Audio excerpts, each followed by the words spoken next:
Miss information ਦੇ ਰਾਹੀਂ ਲੋਕਾਂ ਨੂੰ ਗੁੰਮਰਾਹ ਕਰਨ ਦੀ ਕੋਸ਼ਿਸ਼ ਕੀਤੀ ਗਈ ਤੇ ਚਾਈਨਾ ਨੰਬਰ 1 ਤੇ ਆਇਆ ਤੇ ਦੂਸਰੇ ਨੰਬਰ ਤੇ ਇੰਡੀਆ ਦਾ ਨਾਂ ਆ ਰਿਹਾ कि जी इंडिया ने ਇੱਥੇ इंटरफेरेंस ਕਰਨ ਦੀ कोशिश की थी। और जो उन्होंने कहा है कि डिस्टर्बिंग ट्रेंड्स दिखे हैं डिसइंफॉर्मेशन के, और आने वाले टाइम में अगर कनाडा ने इसके बारे में कुछ नहीं सोचा तो ये एक बहुत बड़ी मुसीबत पूरी कनेडियन सोसाइटी और देश के लिए पैदा हो जाएगी। दैट इसका इस्तेमाल हुआ या फिर इसका जो है कैंडिडेट्स को मालूम था कि हमें खरीदने की कोशिश हुई है, कि क्या इन रिकमेंडेशंस के जरिए आप सही में मुदाखलत को रोक सकते हैं। तो इसके अंदर कैनेडियन एजेंसीज हमारी जो हैं उनकी कोई बात हुई है कि how did they respond to foreign interference threats? उन्होंने ये कहा है कि सबसे सोफिस्टिकेटेड और एक्टिव साइबर थ्रेट जो कनाडा को है वो दरअसल पीपल्स रिपब्लिक ऑफ चाइना की तरफ से है। ये जब 2021 इलेक्शंस के बाद जब ये चीजें सामने आई कि देवर फॉरेन इंटरफेरेंस एफर्ट्स, और China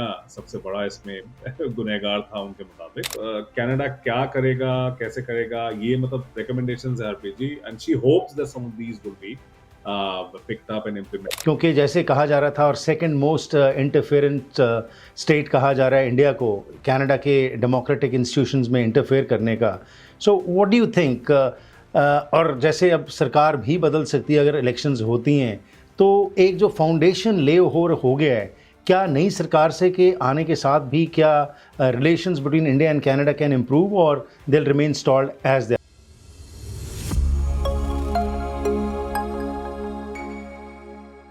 welcome to this episode of the Harpreet Singh show. ਅੱਜ ਇੱਕ ਕਮੇਟੀ ਬਿਠਾਈ ਗਈ ਸੀ ਕੈਨੇਡੀਅਨ ਸਰਕਾਰ ਵੱਲੋਂ, ਜਿਸ ਦਾ ਮਕਸਦ ਸੀ ਕਿ ਇੱਕ ਪਬਲਿਕ ਇਨਕੁਆਇਰੀ ਕੀਤੀ ਜਾਏ ਜਿਹੜੇ ਐਲੀਗੇਸ਼ਨਸ ਨੇ ਫੋਰਨ ਇੰਟਰਫੇਰੈਂਸ ਦੇ ਕੈਨੇਡਾ ਦੇ ਇਲੈਕਟੋਰਲ ਪ੍ਰੋਸੈਸ ਅਤੇ ਡੈਮੋਕ੍ਰੈਟਿਕ ਇੰਸਟੀਟਿਊਸ਼ਨਸ ਦੇ ਵਿੱਚ। ਸੋ ਅੱਜ ਫਾਈਨਲੀ ਇਹ ਰਿਪੋਰਟ ਜੋ ਹੈ, ਜਿਸ ਨੂੰ ਕਿ ਲੀਡ ਕਰ ਰਹੇ ਸਨ ਜਸਟਿਸ ਹੋਗ, ਉਹਨਾਂ ਨੇ ਆਪਣੀ ਰਿਪੋਰਟ ਪੇਸ਼ ਕੀਤੀ ਹੈ। ਕੀ ਹਨ ਹਾਈਲਾਈਟਸ ਇਸ ਰਿਪੋਰਟ ਦੀਆਂ? ਕੀ ਜਿਹੜੇ ਦੋਸ਼ ਲੱਗ ਰਹੇ ਸਨ ਇੰਡੀਆ ਦੇ ਉੱਤੇ, ਰਸ਼ੀਆ ਦੇ ਉੱਤੇ, ਪਾਕਿਸਤਾਨ ਦੇ ਉੱਤੇ, ਚਾਈਨਾ ਦੇ ਉੱਤੇ ਜਾਂ ਫਿਰ ਈਰਾਨ ਦੇ ਉੱਤੇ, ਕਿ ਇਹ ਮੁਲਕ ਜਿਹੜੇ ਨੇ ਇੱਥੇ ਇੰਟਰਫੇਅਰ ਕਰਦੇ ਨੇ ਅਤੇ ਸਾਡੇ ਇਸ ਸਿਸਟਮ ਦੇ ਵਿੱਚ ਜਿਹੜਾ ਡੈਮੋਕ੍ਰੈਟਿਕ ਇੰਸਟੀਟਿਊਸ਼ਨਸ ਨੇ ਉਹਨਾਂ ਦੇ ਵਿੱਚ ਖਰਾਬੀ ਪਹੁੰਚਾਉਣ ਦੀ ਕੋਸ਼ਿਸ਼ ਕਰ ਰਹੇ ਨੇ।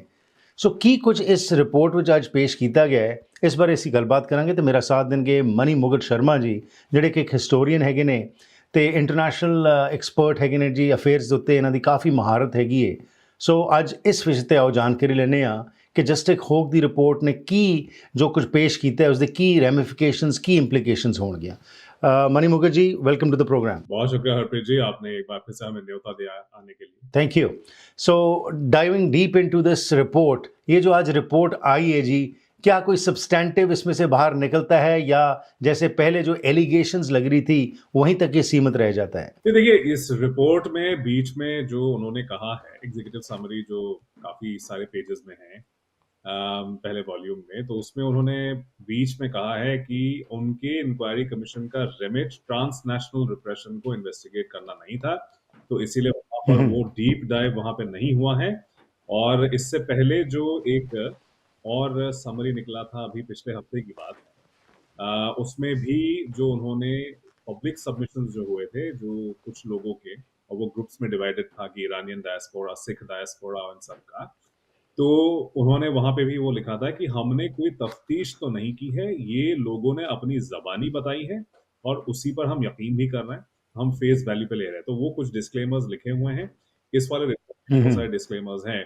देखिए, वो सीसिस तो नहीं है कि डिटेल इन्वेस्टिगेशन करके उस हिसाब से वो दें, उनके लिए रिसोर्सेज और इंक्वायरी कमेटी का लिमिट भी बहुत कम था, लेकिन उसी के तहत उन्होंने जो रिकमेंडेशंस दिए हैं और जो उन्होंने कहा है कि डिस्टर्बिंग ट्रेंड्स दिखे हैं डिसइंफॉर्मेशन के, और आने वाले टाइम में अगर कनाडा ने इसके बारे में कुछ नहीं सोचा तो ये एक बहुत बड़ी मुसीबत पूरी कनेडियन सोसाइटी और देश के लिए पैदा हो जाएगी। मोटा मोटा है, लेकिन जो कहा है, जिस चीज को मीडिया ने भी काफी उछाला है और जो अपने प्रेस कॉन्फ्रेंस में आज सुबह उन्होंने ये बताया था कि there are no traitors in the Canadian parliament. Right. उन्होंने कहा कि कुछ सस्पिशियस जरूर लगा है, कुछ कैनेडियन पार्लियामेंटेरियंस के कंडक्ट में जरूर कुछ खामियां उनको दिखी थी, लेकिन फिर वो खैर वो इन्वेस्टिगेट कर भी नहीं सकती थी उतना कुछ, लेकिन उनको लगता नहीं है कि कोई भी गद्दार है कैनेडियन पार्लियामेंट में बैठा हुआ जो किसी बैरूनी ताकत के इशारे पे नाच रहा है। अगर बैरूनी ताकतों के अगर ऐसे कुछ कोई साजिशें हुई भी हैं तो भी उनको ज्यादा मालूम नहीं था, ना ही उनके पार्टी के लोगों को मालूम था कि फंडिंग कहाँ से आया। और चाइना का उन्होंने हवाला दिया है, नंबर 1 में चाइना उन्होंने दिया है, नंबर 2 पे इंडिया है।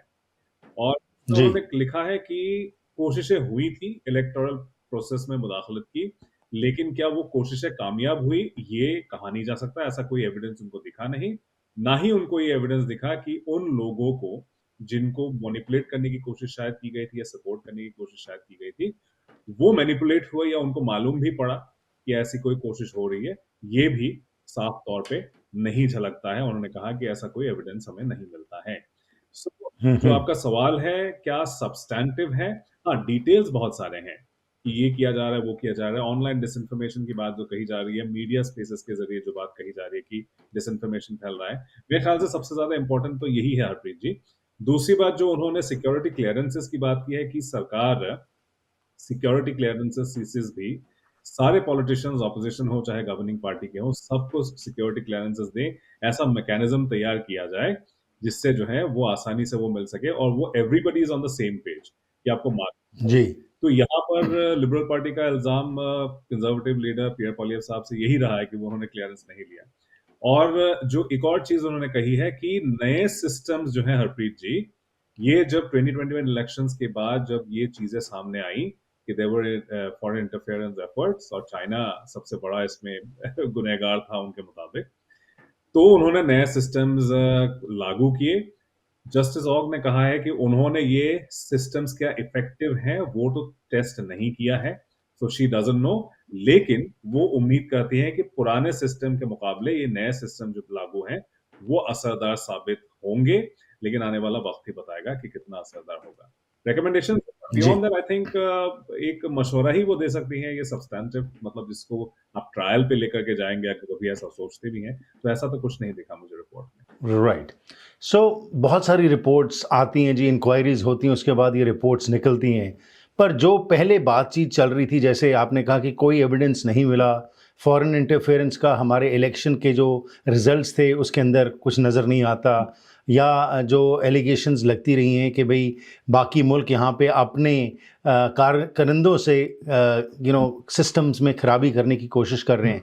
सो डिस इन्फॉर्मेशन की जब हम बात करते हैं, have they pointed out anything कि जी डिस इन्फॉर्मेशन कैसे, क्या अपने मुल्कों में जैसे चाइना, इंडिया, पाकिस्तान की बात चल रही है, वहाँ पे मीडिया के ज़रिए डिस इन्फॉर्मेशन पहुँचाने की कोशिश की, या कनाडा में आके उन्होंने यहाँ को मीडिया को या कोई और ज़रिए से ये डिस इन्फॉर्मेशन फैलाने की कोशिश की? हाँ, वो चीज जो है, जैसे पीपल्स रिपब्लिक ऑफ चाइना के बारे में उन्होंने कहा है कि उनका सबसे वाइड रेंजिंग है फॉरेन इंटरफेरेंस। उन्होंने हर लेवल के गवर्नमेंट को टारगेट करने की कोशिश की। कनाडा में सिक्योरिटी ऑफिशियल्स और इंटेलिजेंस ऑफिशियल्स ने ये माना है कैनेडियन कि दरअसल चाइनीज एफर्ट्स तो पार्टी एग्नोस्टिक रहे हैं। उनको कंजर्वेटिव पार्टी से भी एक्सपेक्टेशंस है, लिबरल पार्टी से भी, एनडीपी, सबसे उनका एक्सपेक्टेशंस है। उनको लगता है कि जो भी उनके इंटरेस्ट के लिए सबसे ज्यादा फायदेमंद होंगे उन पर इन्वेस्ट करना उनको कोई प्रॉब्लम नहीं होता। आइडियोलॉजिकल कोई यहाँ पे कंपल्शंस उनके नहीं है। एक ही साइड के लोगों से हम बात करेंगे। जो दो एक चीज जो कॉमन है, जो उन्होंने कहा है कि इंडिया के मामले में और चाइना के मामले में काफी एडवांस है चाइनीज केस में, कि डायस्पोरा कम्युनिटीज का इस्तेमाल करते हुए वो कोशिश करती है कि इन्फ्लुएंस किया जाए कैनेडियन पॉलिटिक्स को। डायस्पोरा में जो अलग अलग ग्रुप्स हैं, डरा के, धमका के या इन्फ्लुएंस करके, या फिर लाइक माइंडेड लोग जो ऑलरेडी चाइनीज उस पार्टी आइडियोलॉजी में यकीन करते हैं, उन लोगों को प्लेस करके, स्टूडेंट्स हो चाहे कोई और हो, इनके जरिए वो सोचते हैं कि ये काम किया जा सकता है। प्रॉक्सीज की बात की है, इंडिविजुअल्स और ऑर्गेनाइजेशंस जो चाइनीज लाइन लेते हैं, या तो एक्सप्लिसिटली या फिर इम्प्लिसिट एक डायरेक्शन जो चाइनीज गवर्नमेंट वो देगी, उस हिसाब से वो काम करते हैं। और उन्होंने ये कहा है कि सबसे सोफिस्टिकेटेड और एक्टिव साइबर थ्रेट जो कनाडा को है वो दरअसल पीपल्स रिपब्लिक ऑफ चाइना की तरफ से है, क्योंकि उनके पास वो काबिलियत भी है, उनके पास वो वसाइल हैं जिसके जरिए ये किया जा सकता है। और उन्होंने अभी इंक्रीजिंगली सोशल मीडिया का इस्तेमाल किया है इस चीज को इन्फ्लुएंस करने में। इंडिया के केस में भी ये भी सेम चीजें वो कर रहे हैं कि हालांकि रिलेशंस अच्छे रहे हैं हमेशा से, Canada and India have work together, लेकिन फिर भी जो है इंडियन ऑफिशियल्स का इस्तेमाल करके डायस्पोरा ग्रुप्स के जरिए ये मुदाखलत करने की कोशिश हुई है प्रॉक्सीज के जरिए, जो कि चाइनीज केस में भी कहा गया है। लेकिन राइट, बट कोई एविडेंस भी पेश किया गया है, या जैसे पहले बातें चीतें चलती रही हैं कि जी लोगों ने आके ये कहा हाँ, कि जी हमें थ्रेट है, हमें प्रॉक्सीज के ज़रिए डराया जा रहा है, धमकाया जा रहा है, या हमारे ऊपर प्रेशर डाला जा रहा है हम्म, कि हम अगर इंडिया जाना है, वीज़ा लेना है, हम्म, तो उसके लिए हमें कुछ साइन करना पड़ेगा जिसके अंदर हम एलिजेंस शो करें टुवर्ड्स द इंडियन गवर्नमेंट हाँ, और इंडियन नेशन। सो इसके बारे में कोई एविडेंस है, और ख़ास तौर के ऊपर इंडिया के बारे में क्या कहा गया है इस रिपोर्ट के इंडिया अंदर? के बारे में वही कहा गया है कि उन्होंने कहा है कि एक्टिव डिसइंफॉर्मेशन का इस्तेमाल हुआ है इंडिया जो है, और उन्होंने ये भी कहा है कि इंडिया का डिसइंफॉर्मेशन वो इंटरनेट के जरिए हो, उनके अपने मीडिया के जरिए हो, ये दरअसल उनका सबसे हम्म। बड़ा फॉर्म ऑफ फॉरेन इंटरफेरेंस है कनाडा में। और उन्होंने ये भी कहा है, फॉरवर्ड लुकिंग एक पॉइंट कही है कि this is a tactic that they are likely to follow in the future. आगे भी इसका इस्तेमाल करते रहेंगे। लेकिन जैसे कि मैंने पहले कहा, बियॉन्ड टेस्टिमनीज, इस कमीशन का रेमिट ये नहीं था कि वो ट्रांसनेशनल रिप्रेशन को इन्वेस्टिगेट करे।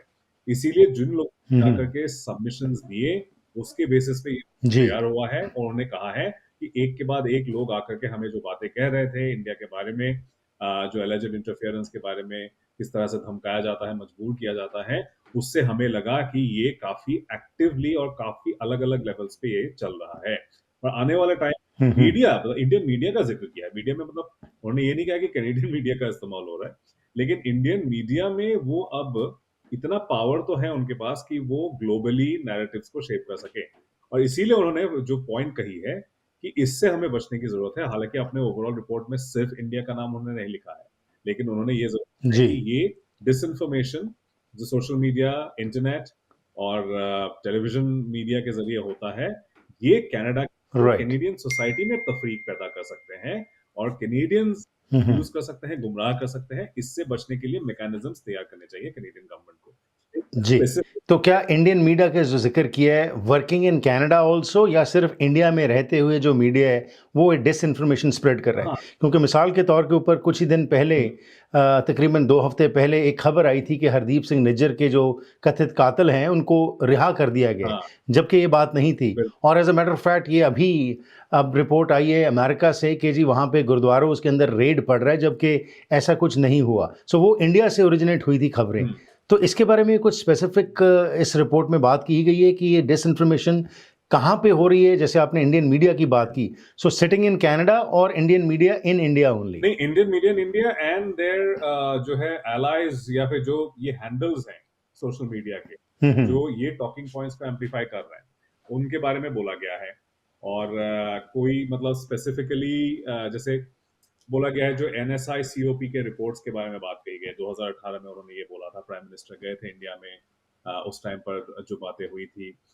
लेकिन स्पेसिफिकली वो आइडेंटिफाई नहीं किया है कि कौन से ये एक्टर्स हैं जिन्होंने ये किया। उन्होंने मशवरा दिया है कि इससे बचने की बहुत ज्यादा जरूरत है, और आने वाले टाइम में मैकेनिज्म्स क्रिएट करने पड़ेंगे।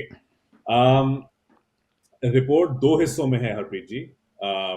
जी। एक वॉल्यूम में एग्जीक्यूटिव समरी है, वो भी 120 या 25 पेजेस का। दूसरा वॉल्यूम 2 में 160 पेजेस का, जिसमें उन्होंने बेसिकली चीजों को रिपीट किया है। मैंने देखा है कि बहुत ज्यादा जी। चीजें मतलब दोनों में मुझे दिखी नहीं। वो सेम चीजों को घुमा फिरा के कही गई है, लेकिन ओवरऑल जो पॉइंट कहा गया है कि एक्टिविटीज डायस्पोरा कम्युनिटीज के जरिए, और एक और चीज जो इससे पहले वाले जो रिपोर्ट में आया था, टेस्टिमनीज जिसमें थे, उन्होंने जी। बेसिकली जो कुछ यहाँ के कैनेडियन मीडिया आउटलेट्स ने रिपोर्ट किया, एक्सक्लूसिव्स आपको याद, जैसे कि आपने कहा कि भाई धमकाया जा रहा था, आप अच्छा अच्छा बोलिए इंडिया के बारे में तो जाके आपको ओसीआई कार्ड मिलेगा या वीजा मिलेगा। वो चीज उन्होंने उस वाले रिपोर्ट में दे दिया था। इसमें वो चीज नहीं हुआ है। इसमें बस खाने लिखे गए हैं, आई थिंक पेज नंबर 36 है पहले वॉल्यूम में, जिसमें जी। इंडिया का इंटरफेरेंस का जिक्र है। लेकिन ओवरऑल वो सरफेस लेवल पे है, बहुत ज्यादा डीप नहीं है। उन्होंने ओवरऑल समरी के तौर पे दिया है, ज्यादा ठीक रेकमेंड है है। बल्कि कैनेडियन गवर्नमेंट। या we'll talk about the recommendations, but आज की ये जो रिपोर्ट है, how has the Canadian government responded to this report? I haven't seen anything exclusive that has come out। मतलब मेरी नजर में ऐसा तो कुछ पड़ा नहीं। ऑपोजिशन ने वो रिपीट किया है। इनफैक्ट पियर पोलिएव साहब जो पहले से बात कह रहे हैं कि भाई ये जो सिक्योरिटी क्लियरेंस वाली बात है, ये दरअसल हमको एक गैगिंग ऑर्डर के तौर पे मुझे समझ में आता है, and I refuse to gag. मैं जो कनाडा के वो राइट। बातें मैं करता ही रहूंगा। उन्होंने ये बात कही है। कैनेडियन गवर्नमेंट का जी। अभी तक मैंने ऐसा कुछ देखा तो नहीं है। ओके। ऐसा कोई एक्सक्लूसिव कुछ बड़ा निकल के आया है कि भाई इससे ये हो गया है। ओके। हाँ, तो मनी जी, इसके अंदर क्या कोई स्पेसिफिक पॉलिटिकल पार्टीज या कैंडिडेट्स का भी कुछ जिक्र आया है, ये जिनके ऊपर इन्फ्लुएंस हुआ है फॉरेन गवर्नमेंट की इंटरफेरेंस का? जो नाम पहले सामने आए थे जिन एकाध लोगों के, और उन्हीं का जिक्र हुआ है, और उसमें ये भी बताया गया है कि इनको अभी फिलहाल ऐसा कुछ मिला नहीं है जिससे ये तय हो सके। अगेन, फॉर ट्रांसनेशनल रिप्रेशन किस तरह से होता है वो रेमेट नहीं था, ना ही इनके पास वो जराए थे जिसके जरिए वो इन्वेस्टिगेट कर सके कि किस तरह से हुआ है। ये बेसिकली आपको मालूम होगा कि डेपोजिशंस के जरिए हुआ है। कोई बहुत ज्यादा मतलब किसी का पीछा करके कोई इंटेलिजेंस फाइल देख करके तो हुआ नहीं है। ये डेपोजिशन जी। हुआ है, एंड उन्होंने ये कहा है कि अल्टीमेटली देखिए क्या होता है कि हम इंटेलिजेंस में या मीडिया में कोई बात आती है, लेकिन फिर वही अगर 20-30 लोग जो कहते हैं कि नहीं हमारे साथ ऐसा हुआ है, वो आके जब टेस्टिफाई करता है तो फिर एक पुख्तगी दे दी जाती है उस चीज को कि इल्जाम नहीं है, राइट। एक्चुअल पीपल हुआ है। Okay. So this is what this report serves as. मैं बहुत ज्यादा ये नहीं कहूंगा कि इस रिपोर्ट से आपका मतलब बहुत बड़ा मसला है, कोई अलादीन का चिराग आपको मिल गया है जिसके जरिए everything has been sorted. No, it has left more questions in its wake कि Right. अगर But nothing conclusive has come out. Which was being talked about earlier has just been kind of repeated in a written form. But what about financial influence, interference जो है, जब हम बात करते हैं, या कोई फंडिंग दी गई, उसके बारे में कोई बात हुई है? नहीं, फंडिंग का तो वही है कि मतलब कोशिश की गई थी इन फॉरेन एक्टर्स के जरिए, लेकिन there is absolutely no proof that इसका इस्तेमाल हुआ या फिर इसका जो है कैंडिडेट्स को मालूम था कि हमें खरीदने की कोशिश हुई है।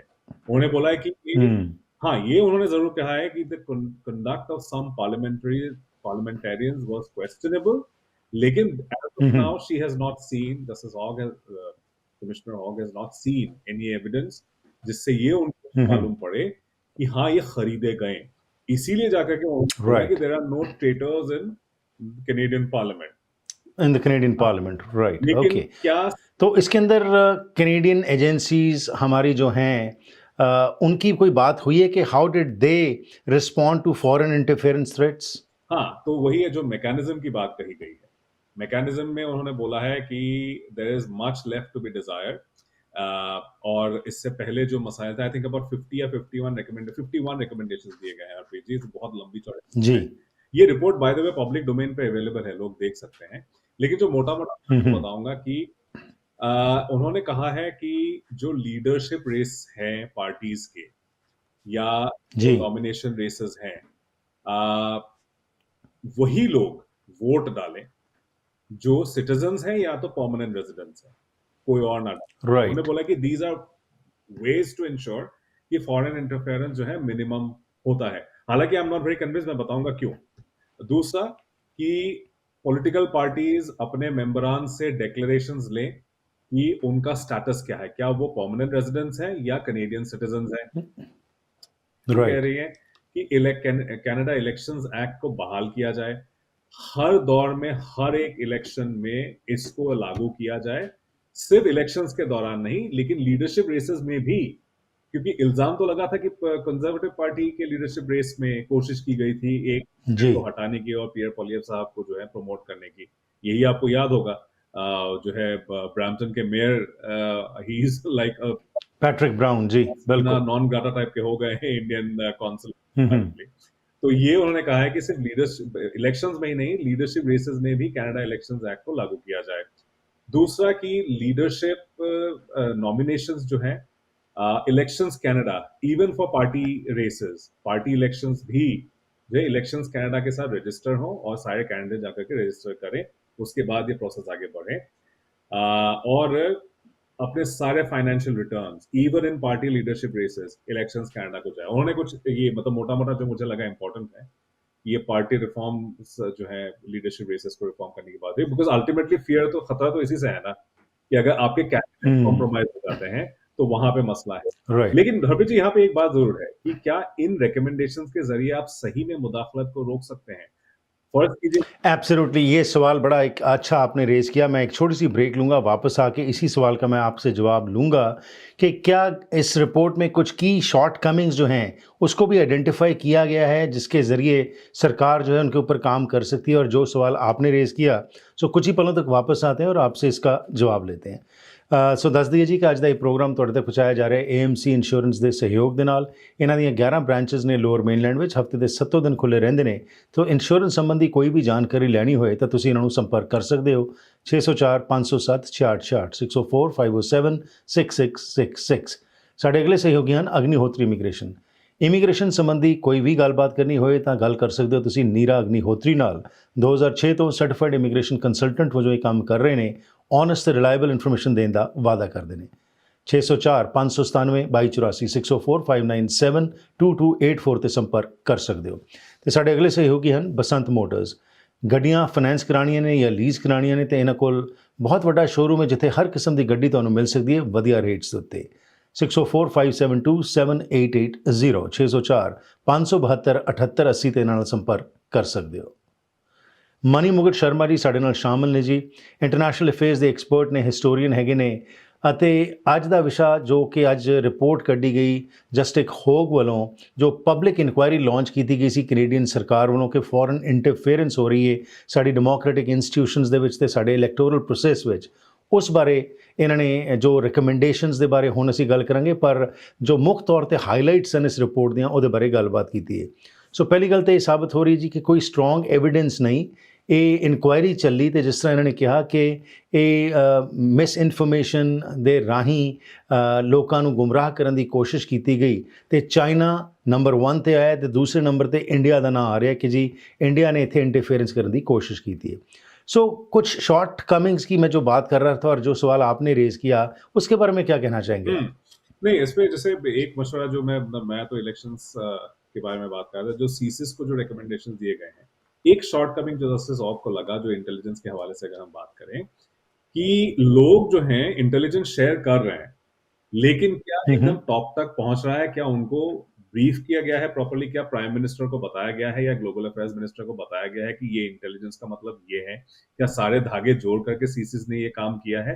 यहाँ पर उनको शॉर्ट कमिंग दिखा कि अलग अलग लेवल पे अलग अलग चीजें जानते थे। एक कंसोलिडेटेड इंफॉर्मेशन जो मिनिस्टर या प्राइम मिनिस्टर जो भी है की फंक्शनरीज डिपार्टमेंट के, उनको बताया जाए डिटेल में कि देखिए ये मसला है, दिस इज द इंटेलिजेंस और ये यहाँ पे आपको ये करना चाहिए। वो चेन ऑफ कमांड जो है वहां पे क्लियर नहीं है, चीजें क्लियरली कम्युनिकेट की गई है, इसीलिए उनको, और ये अभी की बात नहीं, 80 से सीसीस में ये प्रॉब्लम रहा है, so this is nothing new, but उन्होंने उसको उठाया, उन्होंने बोला कि this needs to be consolidated and this needs to be made better, कि डिसीजन मेकर्स बेहतर फैसले ले पाए।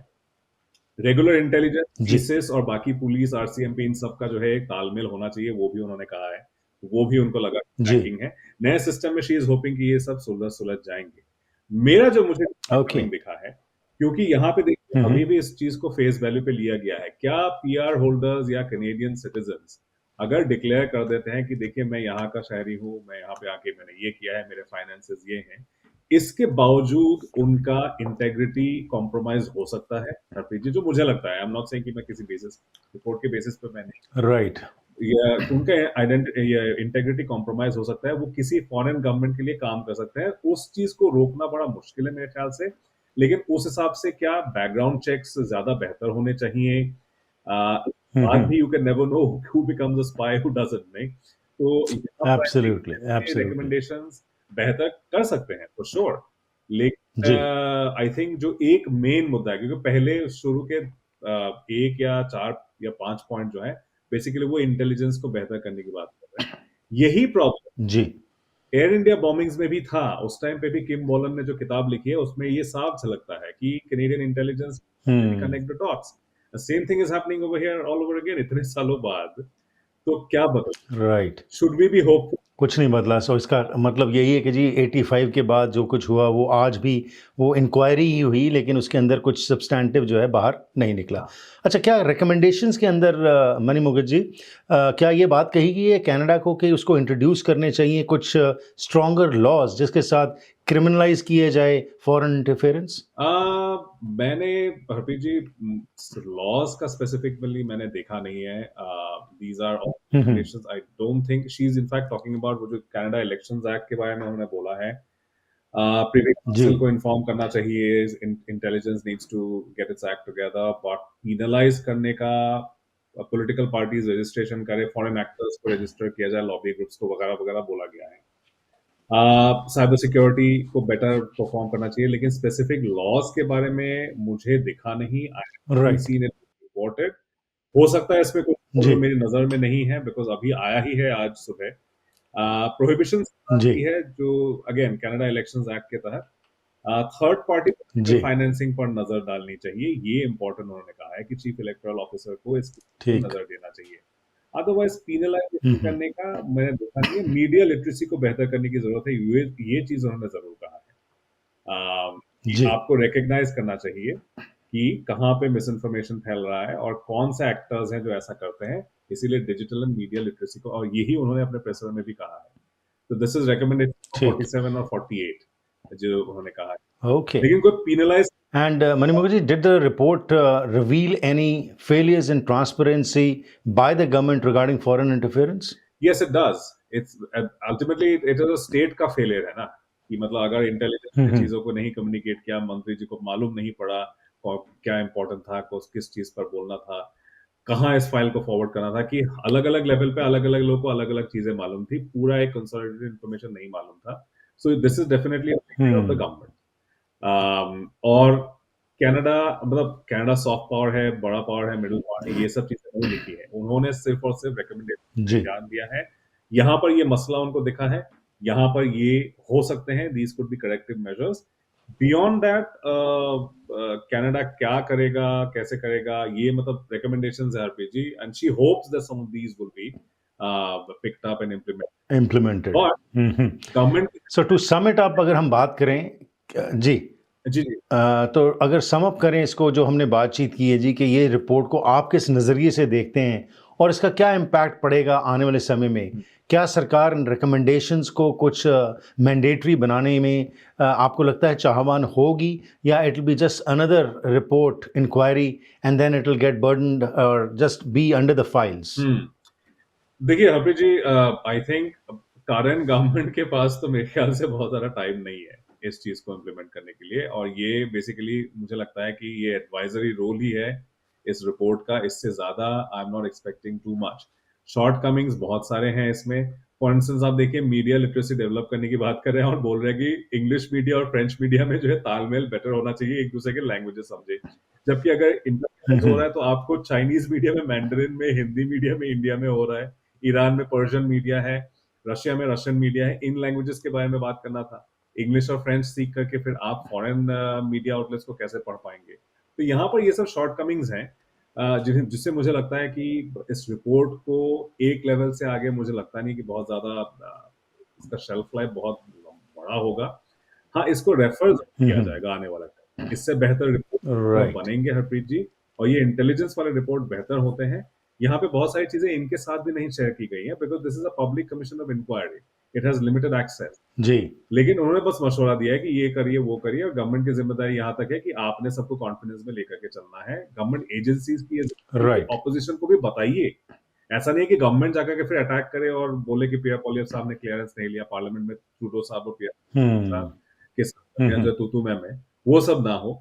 इंटेलिजेंस जाकर के there should be actors within the government establishment who should reach out to every opposition leader, all the parties involve, सबको बताएं कि आपके हित यहाँ पर है. So you need to get these clearances. I think beyond recommendation, Right. इसमें ज्यादा कुछ नहीं. बट इसकी ये जो रिपोर्ट आज निकली है जी, आपको क्या लगता नहीं कि इंडियन गवर्नमेंट जो बार बार कहती रही है कि जी कोई एविडेंस तो हमें, जो आप हमारे ऊपर दोष लगा रहे हो, एक और रिपोर्ट आ गई पर इसके अंदर कोई एविडेंस की बात नहीं आ रही, तो क्या आप समझते नहीं कि इंडियन गवर्नमेंट जो है उसको कुछ राहत मिली है इस रिपोर्ट से? क्योंकि जैसे कहा जा रहा था, और सेकंड मोस्ट इंटरफेरेंट स्टेट कहा जा रहा है इंडिया को, कनाडा के डेमोक्रेटिक इंस्टीट्यूशंस में इंटरफेयर करने का. So what do you think? और जैसे अब सरकार भी बदल सकती है अगर इलेक्शंस होती हैं, तो एक जो फाउंडेशन ले हो गया है, क्या नई सरकार से के आने के साथ भी क्या relations between India and Canada can improve or they will remain stalled as they are? So ये दोनों सवालों का जवाब मुझे दीजिए, फिर करेंगे प्रोग्राम की समाप्ति. हरप्रीत जी, देखिए, इससे इंडिया को राहत तो नहीं मिली है. क्योंकि देखिए हमें ये फ़र्क समझना होगा, आरसीएमपी और सीसिस के रिपोर्ट्स अलग होंगे और एक पब्लिक कमीशन ऑफ इंक्वायरी के रिपोर्ट्स अलग होंगे। दोनों में कोई मवाजना नहीं है। ये ज़्यादातर उन्होंने जो पब्लिक डेपोजिशंस हुए उसके बेसिस पे किया है, जो उनके एविडेंस उनका हाथ आया है उसके बेसिस पे किया है, जो कि पब्लिकली अवेलेबल है उसके बेसिस पे किया गया है। लेकिन इसमें इंडिया, चाइना, रशिया, ईरान इन सब का जिक्र हुआ है, पाकिस्तान का भी हुआ है। ये सारे देश इनके नाम दिए गए हैं।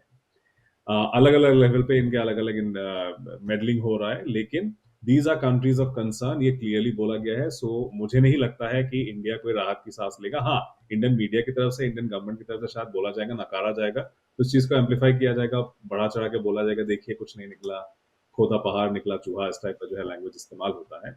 लेकिन it is still very damaging Harpreet ji कि ये कनेडियन पब्लिक ट्रायल, ये इन्वेस्टिगेशन जो है उसने ये कंक्लूड किया है कि दीज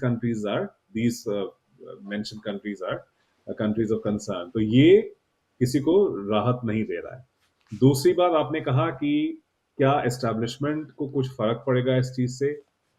अगर 80 से नहीं फर्क पड़ रहा है तो अभी क्या कुछ अलग होगा, आई एम नॉट वेरी श्योर।